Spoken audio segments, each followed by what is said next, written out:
여러분 안녕하십니까? 이충건 방송의 이충건입니다. 오늘은 국가 부채 증가 속도 선진국 2위로 IMF는 경고했는데 정부는 정책 홍보에 치중하면서 부채 폭발이 아직 괜찮다고 변명하고 있습니다. 국제통화기금 즉 IMF에서 발표한 선진국의 국가별 증가 속도를 비교 분석하고 향후 경제 위기로 가는가 등에 대해서 말씀드리겠습니다. 방송에 앞서 아직 이충건 방송의 구독자가 아닌 분은 동영상 아래 붉은색의 구독과 엄지척 모양의 좋아요를 눌러주시기 바랍니다. 더 좋은 방송으로 보답하겠습니다. 국제통화기금 즉 IMF가 우리나라 국가 부채에 대해서 경고를 했습니다. 한국 미션 단장인 안드레아스 바우어 IMF 아시아 태평양국 부국장보는 지난 4월 13일 한국은 인구 고령화가 진행되어 추가 부채가 발생하더라도 그 빚이 나중에 폭발하지 않도록 재정 정책을 장기적 틀 안에 넣어야 한다라고 했습니다. 그는 여기서 고령화로 인한 부채 폭발, 즉 debt exploding이라는 단어를 사용했습니다. 바우어 단장은 탄탄한 제조업, 양질의 노동력 등 튼튼한 경제 기초 체력 덕에 한국은 당장의 부채 부담은 감당할 수가 있겠지만은 앞으로 고령화 관련 보건복지 비용 등 부채 문제에 직면할 수 있다며 인구 고령화로 인한 부채 폭발을 막기 위해서 장기 재정관리 계획을 세워야 한다고 강조했습니다. 이러한 지적은 이달 초 IMF가 코로나 이후 한국의 국가 부채 증가 속도가 세계에서 가장 빠를 것으로 전망한 데 이은 것이어서 주목됩니다. 당시 IMF는 한국의 GDP 대비 일반 정부 부채 비율 D2가 금년 53.2%에서 2026년 69.7%로 높아질 것으로 내다보았습니다. IMF가 분석한 자료를 보면은 주요 35개국 중에서 2위로 증가 속도가 상당히 빨랐습니다. 국제통화기금은 한국의 인구 감소와 고령화로 부채 부담이 폭발하지 않도록 경계해야 한다고 경고했습니다. 바우어 단장은 지난 1월에도 한국의 고령화 문제가 장기적으로 재정수지 압박 요인이 될 수 있다고 지적했는데 약 2달 만에 비슷한 맥락의 경고를 다시 내놓은 것입니다. 저는 일주일 전 이충건 방송 187회에서 총 국가부채 D4가 약 2,300조 원으로 높아 심각하다고 방송했는데 이번에는 다른 측면에서 보다 더 자세히 분석하여 말씀드리겠습니다. 문정부 들어 국가 부채 증가 속도가 상당히 빠르다는 것입니다.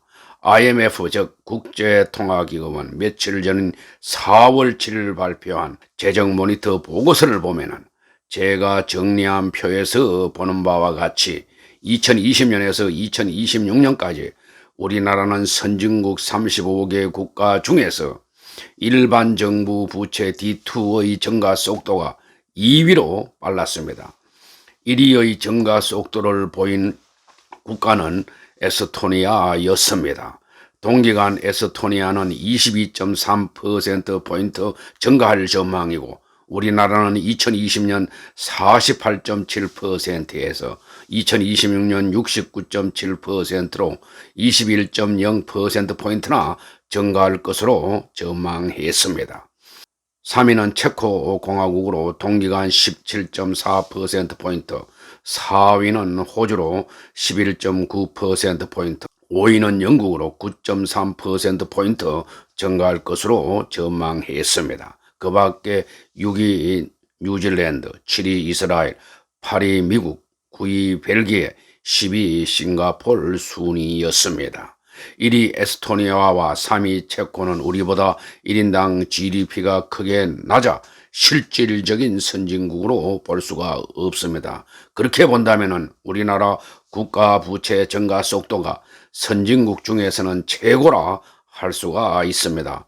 반대로 선진국 35개국 중 국가 부채 D2가 감소할 것으로 전망되는 상위 10개의 국가는 표에서 보는 바와 같이 그리스가 33.5%포인트나 감소하여 가장 크게 감소할 것으로 전망을 했고, 2위는 키프러스가 32.5%포인트, 3위는 포르투갈로 21.0%포인트, 4위 캐나다 19.7%포인트, 5위 독일 11.8%포인트씩 각각 감소할 것으로 전망했습니다. 나머지 국가들은 표를 참고하시기 바랍니다.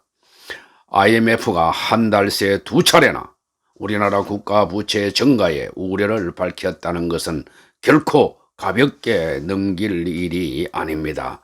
외환 위기 때 구제금융을 제공했던 IMF의 지적은 우리나라의 재정 건전성을 보는 국제사회의 시각을 대변하기 때문입니다. 그런 점에서 이 같은 지적에 정부가 계속 반박만 하는 게 과연 옳은 대응인지 의문시 됩니다.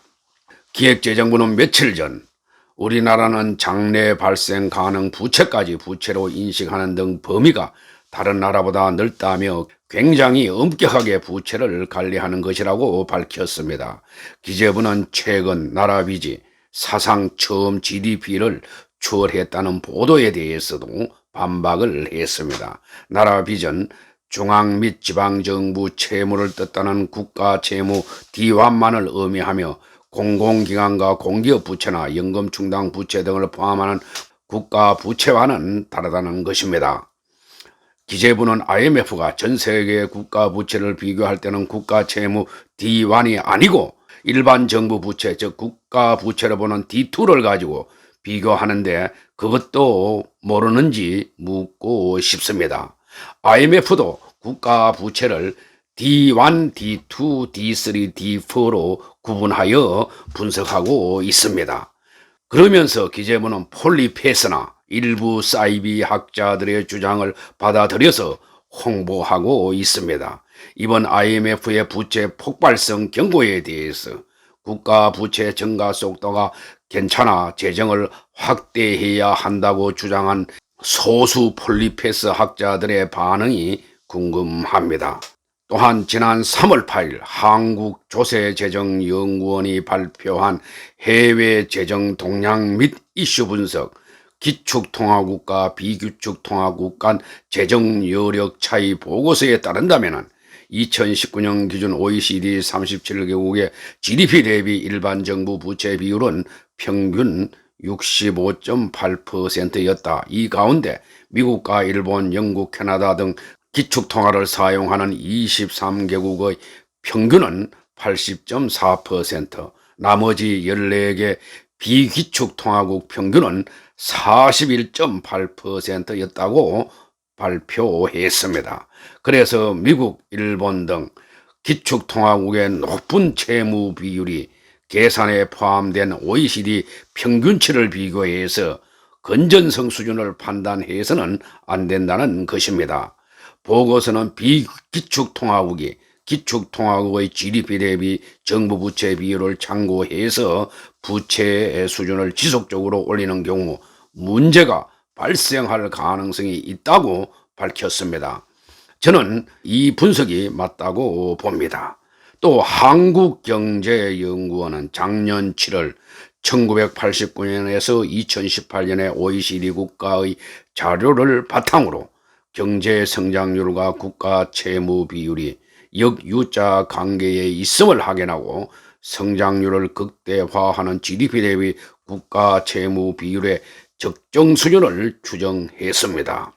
추정 결과를 보면은 기축통화국의 적정 수준은 97.8%에서 114%에 달하는 반면 비기축통화국의 적정 수준은 37.9%에서 38.7%에 그치고 있어서 두 그룹 간의 격차가 약 3배에 달했다고 했습니다.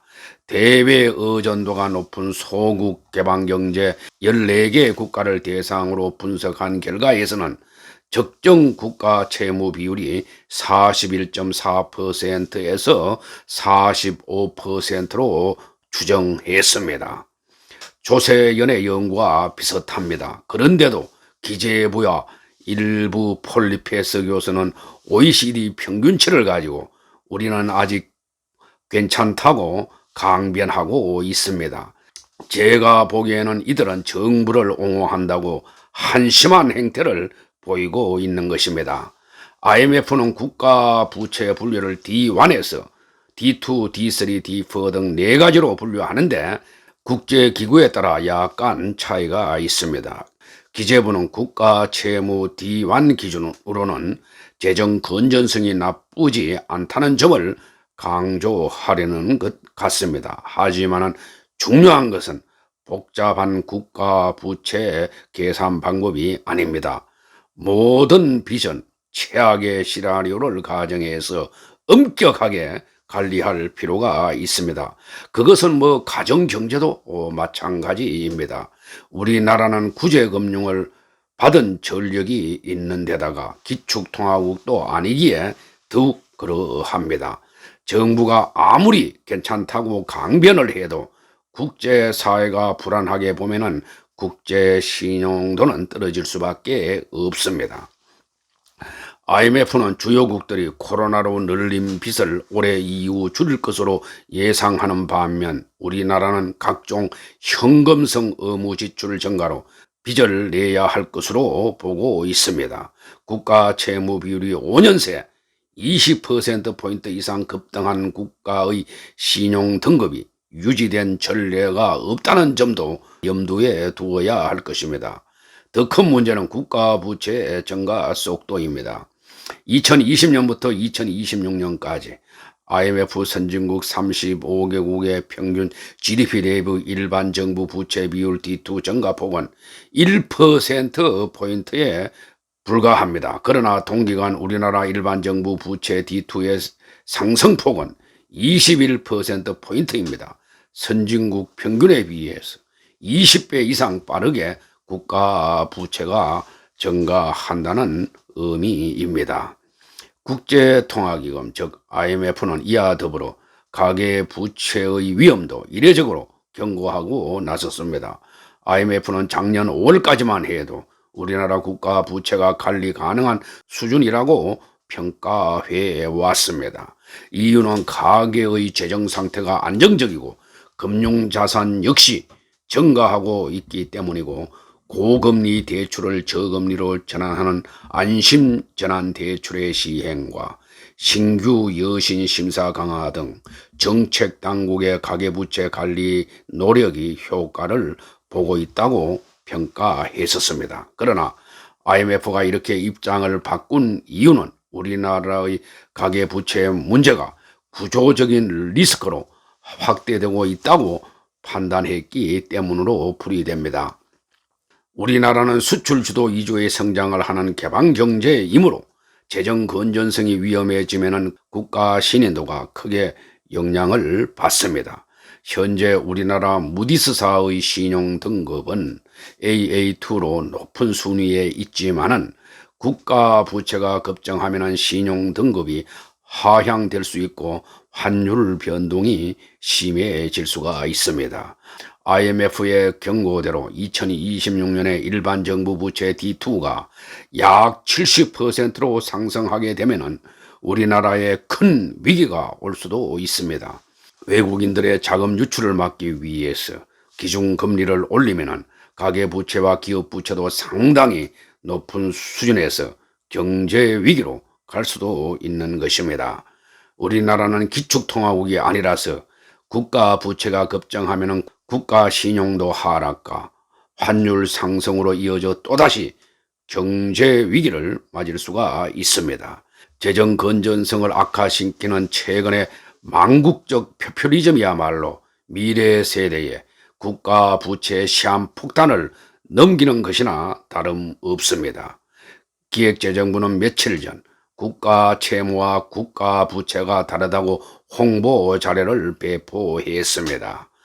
IMF에서 국가 비교로 사용하는 지표는 일반 정부 부채인 D2를 가지고 비교합니다. 국가 채무인 D1을 가지고 비교하는 것이 아니고 공공기관 부채까지 포함된 일반 정부 부채 D2를 가지고 비교하는데, 아직까지 국가 채무와 국가 부채 비교 타령만 하는지 묻고 싶습니다. 우리나라는 비금융 공기업의 비중이 높아서 공공부문 부채인 D3와 공무원 및 군인연금 충당금 부채의 현재 가치까지 포함한 총 국가 부채 D4도 효율적으로 관리해야 합니다. 문 정부는 IMF 경고대로 국가 부채 폭탄을 다음 정부에 더 이상 전가시키지 말고 지금부터라도 효율적으로 관리해야 할 것입니다. 오늘 방송은 여기서 마치겠습니다. 제 방송을 끝까지 시청해 주셔서 고맙습니다.